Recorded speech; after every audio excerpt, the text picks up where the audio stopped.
Hi there, this is David, and welcome back to Let's Play Star Ocean 5. Today, we have cutscenes! Hope you have your popcorn ready, because there's going to be a lot of talking, a lot of plot dumping, and a lot of, revealed facts going on today. Deck 12, sickbay. We're with an organization called the Pan-Galactic Federation, and come from far away in the sky. If we hadn't already experienced what we have with you, I'd say you're telling the biggest whopper ever. When you look up at the sky, you can see a lot of lights, right? Well, we're from one of those astral lights, as is Kronos, albeit a different one. To people far, far away, your home is also an astral light. And we have termed your particular orb of light Fate Creed 4. The Pan-Galactic Federation and Kronos signed a charter that forbids either party from entering the other's territory or the neutral zone between them. And they broke it. We obtained information stating that Kronos was clandestinely operating on Fate Creed 4. And when we came to investigate, well, you know. I understand that you guys and Kronos are enemies, but you mind explaining what all this has to do with Relia? Little Miss Starlight was living in that laboratory of theirs. Relia is most likely a living test subject for some of Kronos' experiments. And? Sorry. That was uncalled for. A test subject? All for the sake of creating sickness. This is now far beyond the realm of simply trying to reunite a young runaway girl with her parents. Yeah, because as we all know, our hero can't actually have his own story. His story, his plotline is to get totally hijacked by the 6-year-old girl, because she's so much more important than Fidel's daddy issues. Well, really, she kind of is. Mickey, I didn't mean for you to get hurt. This is all my fault. Sorry.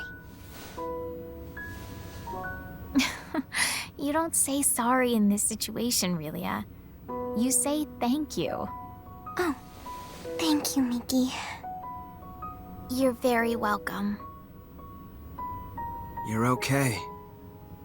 You're here, Fiddly. Emerson and Anne are the ones who saved you. If they hadn't been around, we wouldn't have been able to do anything for you. That's what I heard from the people here. Thank you so very much. Don't thank us. It's our fault in the first place. I have something I need to say. We want Relia to stay in our custody. What? Where'd you get that crazy idea?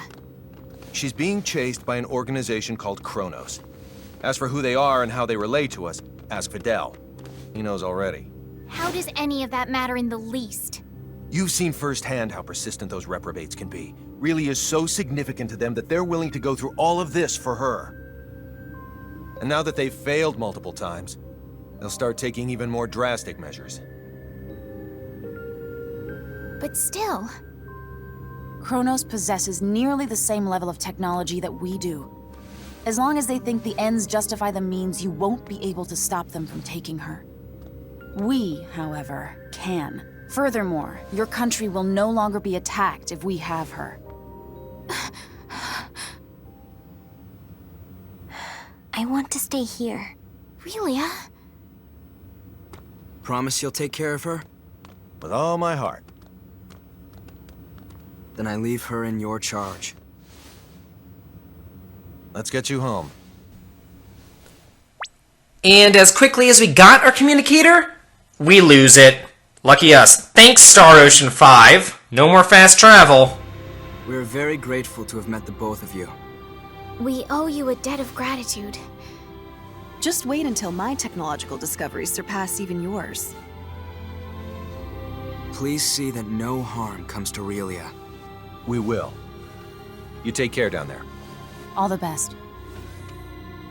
Relia, you take care of yourself.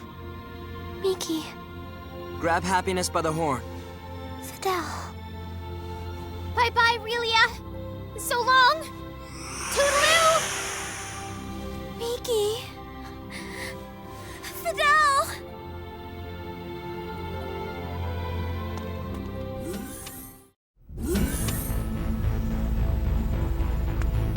Aurelia, I'm very sorry, but you're not allowed to be here. Captain, our sensors have detected abnormal energy disturbances. The possibility that they're caused by mechanical activity, as opposed to a natural phenomenon, is 87.32%. What do you make of it?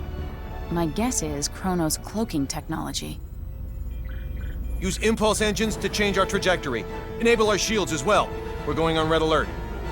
Engine output reduced by half. Modifying course. Now raising shields to 80% Omni. We're currently at 30%, sir. Everyone assume battle stations.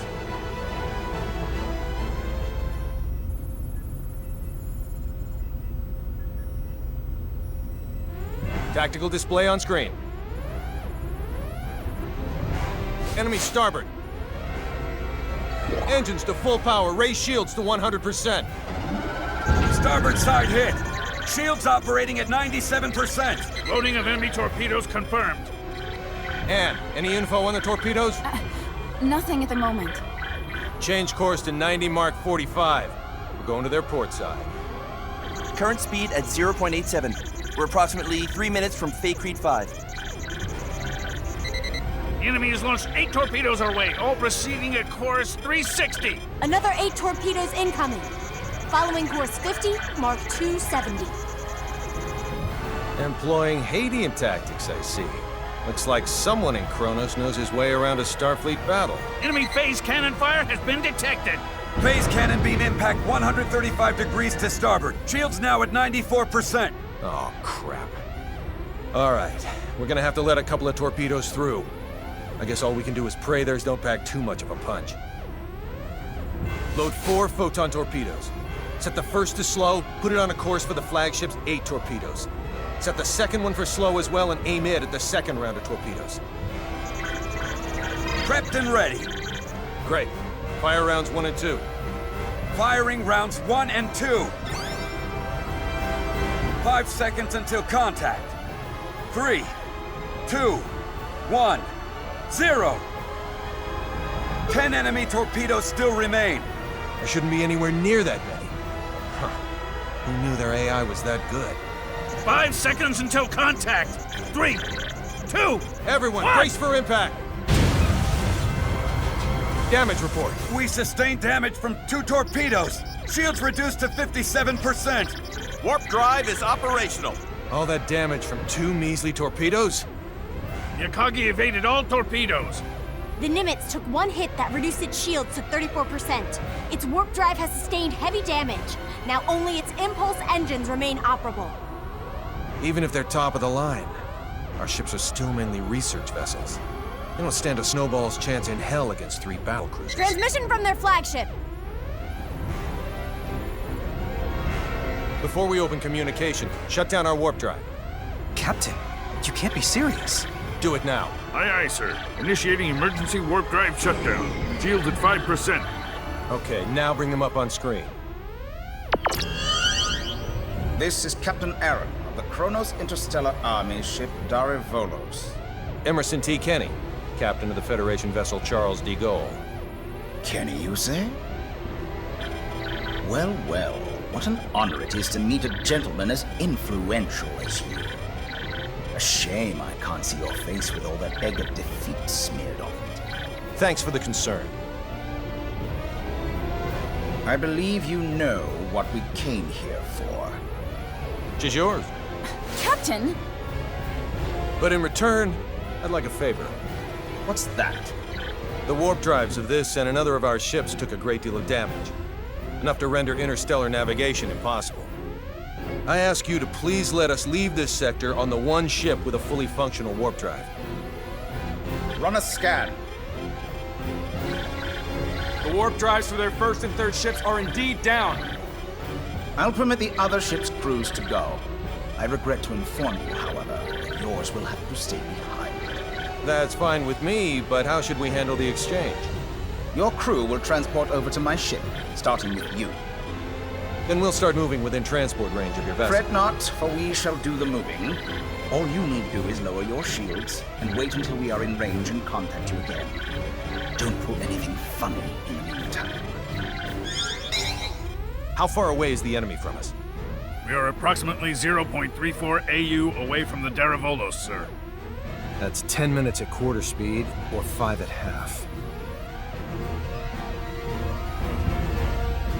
The crew of the Nimitz is to board the Akagi at once, using any means necessary. Yes, sir. Once everyone's boarded, the Akagi is to warp out as soon as possible and head for remote Station 5. What of the Charles D. Gould's crew? We'll use escape pods and land on Faycrete 5. Send someone later to pick us up. The Daravolos and the rest of its fleet have begun moving toward our vessel at quarter speed, Captain. 10 minutes, 47 seconds until they're within range. Open a comm link to the whole ship. Will do, sir. You're on. Attention, all crew members. You will now begin boarding the nearest escape pod and prepare to abandon ship. Do not eject, however, until I give the command. That is all. Captain, you wouldn't be... Took you long enough. You should have realized his intention when he cut power to the warp drive. This is our only option. Will you help? Everyone but Anne and Delacroix board an escape pod. Computer, bring up the self-destruct sequence settings. Access to the self-destruct sequence requires the authorization of at least 3 Federation officers. In addition... Nix the briefing. Emerson T. Kenny of the Pan-Galactic Federation. Rank, Captain. Authorized. Tiffin Delacroix of the Pan-Galactic Federation. Rank, Lieutenant Commander. Authorized. So let me get this straight. In addition to violating the Underdeveloped Planet Preservation Pact, we're going to add another federal offense to our rap sheets? It's our only choice. Anne Patriciani of the Pan-Galactic Federation. Rank, Lieutenant. Identities confirmed. Access to self-destruct sequence settings granted. I want a 12-minute silent countdown for a warp drive overload sequence. The sequence code is Alpha, Tango, Quebec, Zulu, 4915. Direct the blast this way. Settings applied. Command required to initiate, with another code needed to disarm. Start it.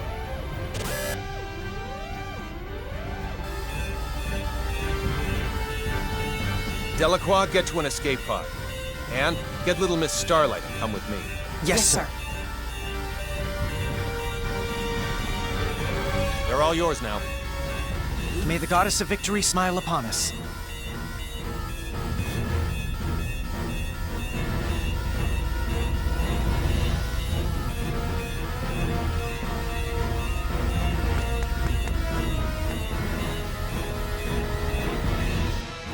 Deck 1, cargo bay.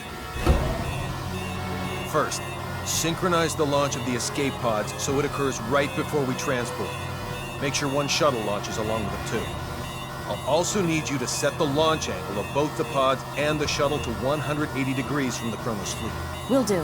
Next, have it look like we and Relia will transport to the Daravolos, but actually transport us to the shuttle. Transport us to a fast-moving object? Impossible. Have the shuttle brake right before we transport, so it slows down enough to stabilize its coordinates. We should still be able to escape as long as we accelerate afterwards.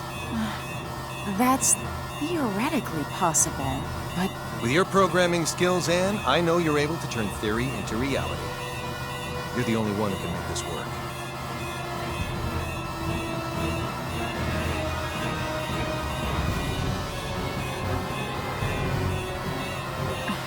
I'll try my best to get us through this.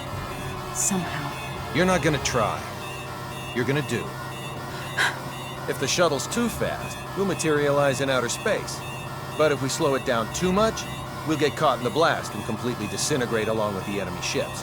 For the love of... Just how many miracles do we need here? None.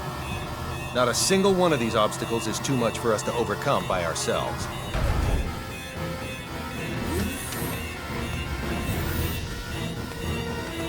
Leave everything to me, kiddo. I'll keep you safe and sound. Like Fidel did? Yes, exactly like Fidel did. I'm finished. I knew you'd be done in no time. Thanks for the compliment, sir. Now, let's hurry to the transport room. Deck 2, transport room. Kenny to the Akagi. Yes? How are things coming? Done in 6 minutes. Do it in 4 or you'll be cosmic dust. I'll make sure they do, sir. I won't be able to give any further commands. So figure out the timing and warp out at your own discretion. Time to show us what you're made of and reprogram the transporter, Anne. Have it display coordinates that are in the Daravolos, but set the real ones to inside the shuttle. I know what to do. Is it just me, or do all the different alien species in this game look very humanoid, if you know what I mean? Would it have killed them to include, you know, a featherfolk, a lesser felpool, I don't know, a reptilian thing? Maybe wherever Ernest and Opera are from. Who knows? Anything! Incoming transmission from the Darivolos. Bring it up. Have you yet to finish your preparations, Captain Kenny? Our ship is now within the established 30,000 click secure transport radius. You may begin transport now. I know. Sadly, we don't have sufficient energy to do that. I request permission to engage warp drive. Fine, but don't even think of raising your shields. We won't. Your warp drive is on, and your transport coordinates are indeed correct. Now send us our test subject. We'll be right over in a mere 20 seconds. Captain Aaron, we've determined that escape pods are launching from the Charles de Gaulle. You what? What in the hell is going 8, on? 7. What are you filthy 6, swine perpetrating? 5. Answer me, Kenny! What 4, have you done? 3, 2, 1. Please forgive me, General!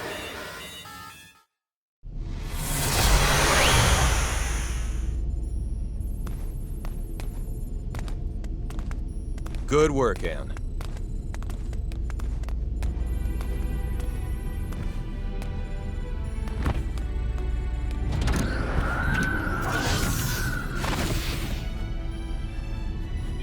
All right, warp 1.1. Let's head to Fake Reed 4.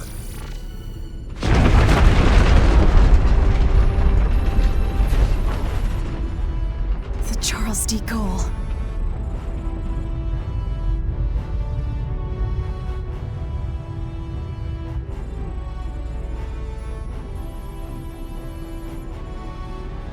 We made it without a single scratch, thanks to your awareness and acuity, sir.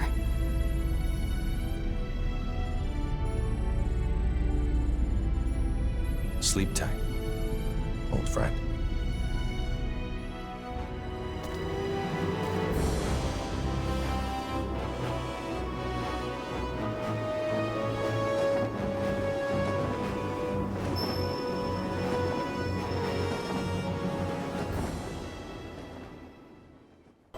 Captain, just so you know, the shuttle has now officially been cloaked. Thanks for the update. Kenny to the Akagi. Do you read me? I do, loud and clear. Whew. I'm glad you guys are okay. Our sentiments exactly, Captain. I'm also pleased to report we're safely on our way to Remote Station 5. That's great news. We lack adequate power for subspace transmissions, and we're about to lose our signal. So let me say one thing first. We've already filed a request with the aforementioned base to mobilize a rescue squad. They're scheduled to arrive in a few days. While you're at it, put in a request for you-know-what. You don't mean the Model G, do you? That's ludicrous. They'll never approve that. It hasn't undergone a single test flight. Make the request. I suppose it can't hurt to ask. Oh, and there's something of the utmost import I need to discuss. We lost them. I don't understand why you wouldn't say the most important thing first if you were about to go out of range. I think he would have if you hadn't made that demand. Well, there's no use thinking about what might have been. We should probably lay low somewhere until the rescue team from Remote Station 5 comes. Yes, sir. Oh no, Relia! It can't be. She's transporting. How could I be so careless as to overlook the transport tracker? What an elementary mistake. One of the 3 ships apparently got their shields up in time, I see. Unlike the Darivolos, the other 2 ships might have already had them up in case of an emergency.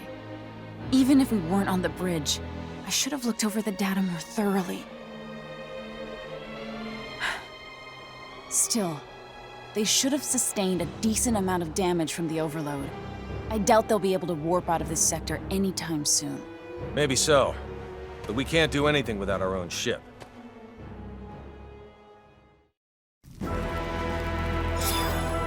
You say those gleaming sticks came from this so-called Kronos.